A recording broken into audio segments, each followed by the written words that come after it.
There was nothing. Everything was black until a jolt of life woke me, and I find myself laying in the middle of a street. My mind immediately started thinking about my kids and where I could be. Where am I? I start looking up, and I see that something has happened to the world. From what used to be a normal neighborhood, there were bloodstains and empty cars in the street. I start to get up feeling my injuries I've sustained. Well, at least it don't feel like I've been raped. Hopefully. This can't be good. I felt weak and hungry and thirsty at the same time, from the blood I was leaking from a wound in my leg. I was near a local liquor store on a small street on the corner of a three-way intersection. I was just down the street, and to the right side of the street was a basketball court. It looked like a crowd of people were in there surrounding something. Before I signaled to say hello, I noticed how they behaved. They were eating someone alive like a bunch of zombies, and what was weird about it is they weren't screaming or angry sounding, they were crying as they were doing it, and screaming in pain as they were eating someone who was begging them to stop. What the fuck? I guess I'll avoid this. Poor guy. As I'm trying to get away from the area, I start running up to the liquor store, and I see a dead cop on the ground, and he still had his gun in his hand. His expression was of someone who was screaming in pain before he died. What's going on? Am I dreaming? Oh. I dropped some bullets on the ground, and it was loud enough to attract the attention of the weird crying zombies to start climbing the fence of the basketball court. I grabbed what I could and quickly look around, and I see a fire escape on the side of this building that I can jump to if I run and jump off of a pile of concrete bags that were stacked near it. The crying zombies, as weird as they sound, were charging at me, and I start screaming, "Fuck this!" and start running for the bags. Luckily, this small alley had a fire escape to run for, and I leap from the bags and make a grab for the ladder, and I manage to grab it, and I start making my way to climb it, but something prevents me from going up. A zombie had reached me and was grabbing my ankle and was preventing me from climbing up, as it was crying the whole time. I grab the gun and aim it at their head as I'm screaming to let go of me, and just as they were about to bite me, I fire it and drop the zombie holding me back. I immediately grab the ladder with both hands and start pulling myself up, and I hear a voice saying, "Up here, dude!" I look up, and this girl who was very beautiful was staring at me with a concerned look in her eyes, and I start making my way up. She reaches out as I get to the top of the roof, and I grab her cold hand and pull myself up to the roof. She was standing there and asked me, "Are you okay?" And I said I was fine, but I'm looking for a way out of whatever is going on. She just replied saying that she's trying to flee as well, but that she lost everyone with everything that happened to her and that she's the only one left.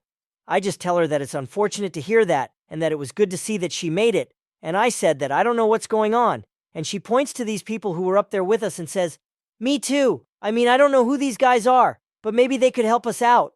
I just barely made it up here before you did." The store owner, who looks like a shady dude, approaches me and in accusatory ways asks me who I am. "Oh, sorry, I don't mean to be any trouble. A gang of weirdos were trying to kill me, so I came up here." And the store owner replies with, "Well, this is my building. Are you trying to rob me?" I just say to him that I wasn't, but the store owner just continues to look at me and says to the two other people I haven't met yet, who were watching him speak to me the whole entire time, I don't know about this guy, you guys. He has a weapon. He could be trying to kill us?" And gets near that girl and smells her directly and stares at her ass as she's looking at me in disgust while screaming his shit at me like I'm there to take his throne. I just say to him, "Look, I don't want any trouble and I can leave if you like." The store owner immediately retaliated with, "What? You can't just leave us now. You have the only weapon among us." And I say to him, "Well, then believe me when I say I'm not here for any trouble." The creep store owner just says, "Okay, then we get it. Well, I assume you don't know what's going on?" And I said, "I don't. Do you?" And with that smart-ass way he has been talking about me with his goons, with him he says, "Nothing anyone hasn't heard about, unless you're a total social outcast of some kind, which makes sense being you look like that." And I say, okay? The store owner proceeds to tell me, "Well, I'm not waiting around to be one of those things. I don't know about you guys, but I have a family to get to." And I say, "Same here, but I won't follow you to an early grave. I just need to know what's happening and I'm out of here." And the store owner's expression became incredibly hostile and says, "See, I told you he wasn't up to any good, everybody. Jump him for the gun." And a dude that was also up there with his girlfriend decides to join him. So I cock the gun and aim it at them and tell them with a worried tone to stay back. And the store owner looks worried and insists I give them my gun. I break down and tell them, "I don't want any trouble now. I just got chased up here, that's all. I have a family I need to get to. I don't want to be your enemy, but if you try anything with me, don't think I won't use this." The perv store owner alongside the other guy are now holding their hands up, surrendering to me, and he says, "Okay, old man, calm down. We won't push it anymore, but you wouldn't leave us defenseless right now, would you?" With the menacing grin, I reply with, "Well, no." The store owner's expression looks menacingly deceiving with a fake smile as he's saying, "Well, stick with us until we at least get a weapon to defend ourselves?" And I say, "I don't mind doing that, but you all won't be getting me killed either." And I look at that girl, and her eyes are just in shock to everything that just happened. So it was the 5 of us now, until we could figure shit out. The store owner walks to the edge of the building and says, "Look over here," as he is pointing at a building in the distance. The store owner says, "Since you want to keep that gun on you, if we can get to that internet relay station over there, maybe we can see what's going on? The lights are still on." And I say, "That one? There are a lot of bodies over there. It might be a trap?"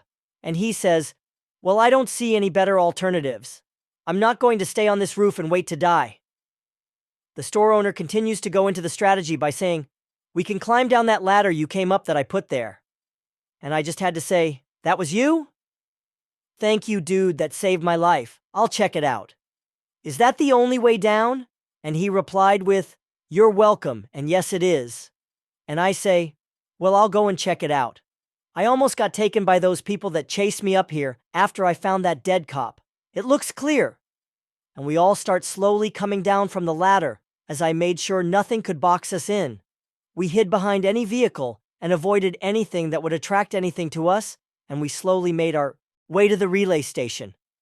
The front door did not look promising at all. There was a blood trail of something dragging something out of the building, and from the outside it looked like it only had one entrance. I nudged that girl and said that it only had one way in and out, but that store owner heard us and told me to be quiet. He then tells me to open the door and see if anything is there because I had the gun. I go to open it and I see previous bloody handprints on the knob and turn the handle. There was a long hallway with a big air vent just hanging above. I signal for them that it was clear and proceed to go further into the building. It was an internet service station for a company that must have been big in the area, and as I'm walking down the hallway, I have my gun aimed at the door up ahead. I turned into the room, and it was a room with monitors and many different screens of information being sent out.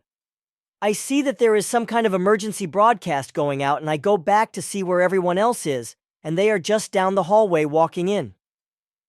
The store owner walks into the room and starts pressing buttons and trying to call people he knew with the stuff that was still on, and the couple that was with him earlier went in there with him, and I look at that girl, and that girl looked at me, and I said, "We gotta find another exit out of here."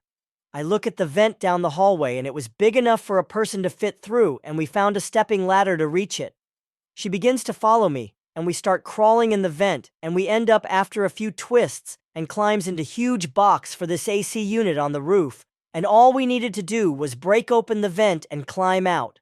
I was happy because I knew we found a good escape, and we locked eyes for a moment, and something about doing her made me not want to go back and let the others know about what we found. And she even suggested we leave, but I said, I should let them know, but I'll be back and we can leave them here anyways. I don't think this is a good place to be. Plus, those other two don't deserve to not know. Will you wait for me? And she says, yeah, I can. Hey, be careful. And she reached out and grabs my hand. I just look at her and smile and say, I won't be long, okay? If something should happen to me, just go on without me, okay? I'm just crawling through and telling them from the vent, so I really won't be that long. And I smile at her as I start climbing down into the vent. I make a turn and I look through the vent, and the whole hallway and room were full of these crying zombies, and they were eating and ripping apart the couple, and the store owner was trying to fight them off in the corner, but got overran and started crying for help as they were tearing him apart. I just felt so bad because even though he was a dick, he didn't deserve that, but I started wiggling to move back inside the vent. But the vent fell and I fell face first into the ground, breaking my arm and shoulder, falling face first from that height. I tried to get up, but I broke my arm, but before I could get up, I had a couple zombies tackling me to the ground, and I tried to grab my gun, but 3 more zombies came and held me down and started tearing my insides out. I was stuck facing the ground, and I could feel the stinging pain of flesh and organs being torn out of me, and I was in so much shock, I couldn't move my eyes anymore, and I was staring forward and my eyes started getting blurry. Eventually, the pain and noise and my sight slowly faded from me, but I could still feel like I was there. I just couldn't actually feel my body or any of the pain I was feeling anymore. Then out of nowhere, I see the Earth and Moon from space, and then I see the Milky Way in a matter of seconds, and I still know I'm alive somehow. And in moments I was staring at the Milky Way, and it was a dot in space, and eventually wherever I was going, all the known light from stars and anything became so distant that it turned into a single dot of light in the middle of the screen of how I was seeing it. And then it disappeared and everything was black for a solid minute, but I could feel myself being there. And then, out of nowhere, everything turned white. I woke up feeling odd that day, because it was the first dream I ever had where I died.